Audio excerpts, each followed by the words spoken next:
Hello everyone, welcome back to an Insight. Today, as part of the Australia series, I'm back with another video.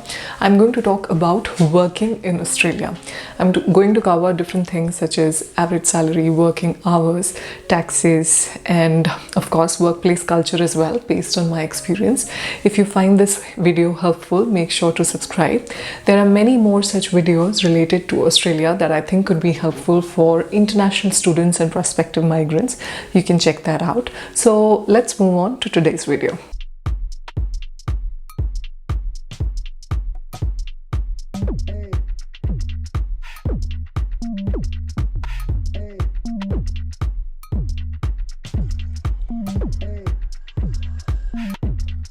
So first things first, if you're not an Australian citizen or permanent resident, you would of course need working rights to be able to work in Australia. There are a whole lot of work visas in Australia, such as the skilled worker visas, working holiday visa, and quite a lot of other visas. These are stated in the Department of Home Affairs website. Of course, you can also work as a student. You will get some working rights as well. So all these visas and their application process and the kind of working rights that they allow, that is all stated in the Department of Home Affairs website.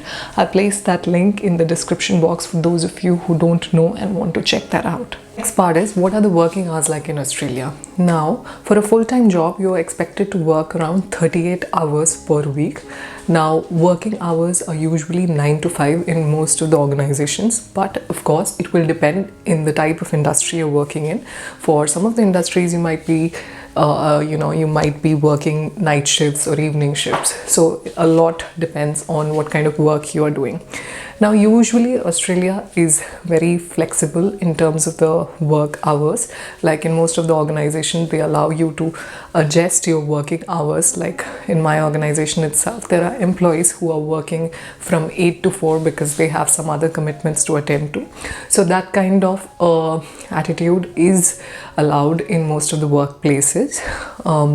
Now, the hybrid work culture is also very much in season in Australia also at the moment. Like most of the organizations, they've started calling employees about 2 to 3 days to office, but there are many organizations who are still working remotely as well, and there are organizations where you need to turn up 5 days a week. So it will depend on the type of employer again, but usually Australia's working hours and culture is very good. I'll cover more about it in the next section when I share my experience about the workplace culture here. Now let's talk about leaves in Australia. In general, across most of the organization, you're given about 4 weeks of annual leave, like per financial year.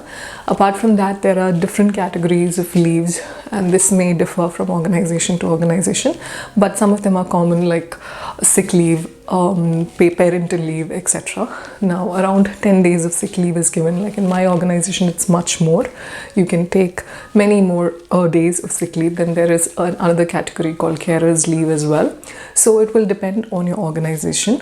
Parental leave is about 14 weeks, and this is quite common across most of the organization. You get parental leave for both the partners.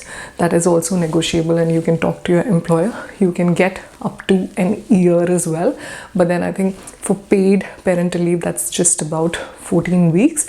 But apart from that, if you are a permanent resident or a citizen, government also gives you payment subsidies. For around 18 weeks, you can actually claim payments from the government for looking after a child, or if you are a support person for a child.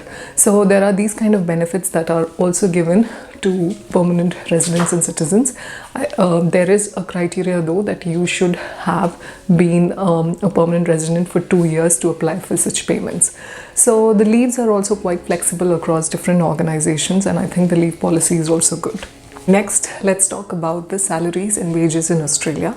So the minimum wage in Australia is 23.23. And the salaries in Australia is of course dependent on the industry that you're working in. International students who are graduating can expect a minimum salary of around 50,000 to 60,000 after their graduation is complete. Now, from industry to industry, the salaries could differ. I'll place some links in the description for you to check out, like what are the advertised salaries for your industry or what is the minimum wage. And of course, always check that out when you are appearing for interviews so that you know what to negotiate for. Don't settle for less. Your first salary will always be a factor in defining your later hikes. So we get hikes, but the hikes can be dependent on what salary you asked in the first place when you joined the company. So make sure that you don't settle for less than what you deserve. Apart from that, the tax system in Australia is very straightforward. The higher you earn, the more taxes you need to pay. ATO, Australian Taxation Office, is the body that is required for collecting taxes and where you need to file your returns, etc. Now you can see an indication here of the kind of taxes that need to be paid based on your income. I'll place this link also in the description for you to refer. Apart from this, there is another thing called superannuation. Now, superannuation is a way that Australian government has set up which can help you when you are retiring. So there is a part of your income that goes into superannuation, and then the super fund invests this money, so you get quite good returns when you're retiring. So you can take this money only when you retire. So employers are liable to pay about 11% of your wages into superannuation account, and this is on top of your salary and wages. So this is a good way that is usually prevalent in Australia, which allows you to save for your retirement. Now let's talk about benefits and public holidays in Australia. Now benefits also can vary from one organization to other. Like some organizations, they offer travel insurance, health insurance, you get discounts in supermarkets, discounts on other retail chains, etc. Like in my organization, I get a benefit called novated car lease that allows you to purchase a car and you can save some money on tax through the company as well. So these are the kind of benefits and they are usually very good, and the problem is that most of the employees don't know about the benefits. So make sure when you join the company you get to know that what are some of the HR policies or benefits, or the kind of apps that are available for you to take advantage of. Now, public holidays in Australia, they are also very unique and different. There are quite a lot of public holidays, but they are not national public holidays. Like for example, there are some days that are given in Melbourne. Like for example, you've got a Melbourne Cup, you've got some other sports related public holidays that you get in Melbourne, but you may not get that in Sydney or in some other state in Australia. They might have their own set of public holidays. So public holidays are also, I think there are about 10 to 12 public holidays. One thing that I really like is that, like for some days such as Good Friday or for Christmas, like they usually give you an extra day. Like for example, if some holiday is falling on Saturday, they will give you the Monday off as well. Especially after Christmas, you get an extra day, like it's called Boxing Day, the 26th. That is also a holiday. So these kind of little adjustments in public holidays make it like a very favorable country to work in. Now let's talk about working in Australia, things that you need to know. I'll also share my experience about the workplace culture in Australia. Now Australia has got strict rules when it comes to fair working practices. There's Fair Work Ombudsman, which clearly states about the minimum wage entitlements, working place conditions, etc. And there are organizations as well that you can reach out to if you face any kind of discrimination or harassment in your workplace. So that is a really good thing about Australia, that most of the organizations and most of the workplaces, they consider their employees very seriously and they care about the well-being of their employees. So reach out to these organizations if you face any kind of problems. I'll place the links to some in the description section. Now apart from that, the notice period is usually about 1 month in my organization, and most of the organizations you just need to tell them like 1 month in advance. Then there is a probation period of about 3 to 6 months when you join an organization. Usually before firing employees, they need to let you know well in advance that what could be the reason.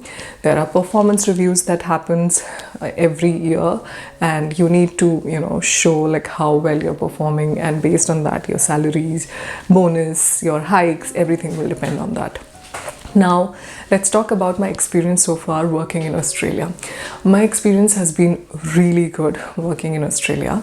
Like, the best thing that I like about Australia is that the working hours are really good. Like 9 to 5, it is actually 9 to 5. So there has hardly been days when I have stretched beyond like 5 o'clock. Of course, when I joined, like, I know like some of the days I used to spend some amount of time for training and learning some things that I would need for my job. But that was on my own time. But as far as work is concerned, all my managers, everybody used to shut down their laptops and log off at around 5:30. So that was a very cool thing, and I really like that about Australia. Then apart from that, I think you are expected to deliver, like you're expected to work. There is a competition and all when it comes to few sectors and when it comes to industries. But as far as you deliver, like as long as you deliver your work, the employers treat you in a good way. In my organization, there are a lot of sessions for the well-being of employees. Like there is "Are you okay?" days. There are proper sort of employee benefit programs as well, like free counseling sessions, etc. So some of these things I think are really good about working in Australia, and I would recommend doing a thorough check, like reading your contracts and seeking all the benefits that your organization has to offer before you join any company. So with this, we come to the end of the video. If there's any section or anything that you want to know more, like for example superannuation or taxes, put it down in the comments. I'll do proper videos on them. I hope this video was helpful. Thank you. Content shared in this video is based on personal experience and research. If you enjoyed the video, like, share and subscribe. Keep watching, keep listening and continue learning.